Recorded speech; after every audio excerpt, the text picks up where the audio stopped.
In the final topic, we'll look at your development as an evidence-based practitioner.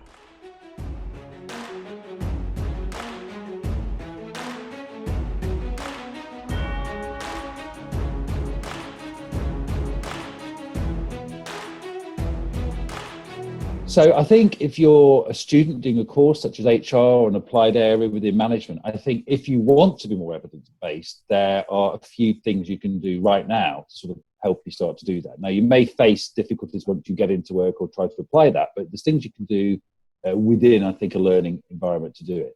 I think the first thing is to start asking the questions quite a lot, particularly the question why, and ask it repeatedly, and see what kind of answers you get. Now, that why could be around the stuff you're reading. It could be around what your lecturer or professor is saying to you. It could be around practices you think are going on in that particular area of management or in HR. So asking questions about why this is happening, why is this being done? So I think there is something around sort of critical mindset that's quite important to keep pushing and asking questions about what's happening, why are we doing it, and so on.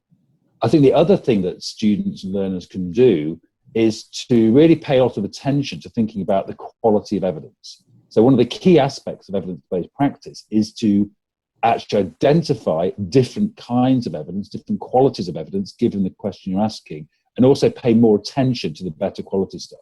I think it's probably true to say, and this applies often to scientific evidence as well, there's a lot of evidence and information around. A lot of it is probably quite poor quality, and you probably shouldn't pay that much attention to it.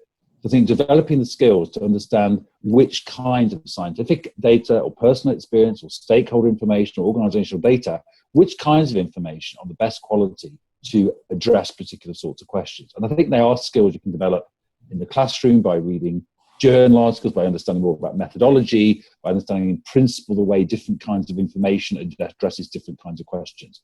So I think the two ways that sort of critical thinking mindset, but also being able to distinguish between different qualities of evidence. So you basically can make an assessment of how trustworthy it is. And then obviously we pay more attention to the more trustworthy stuff.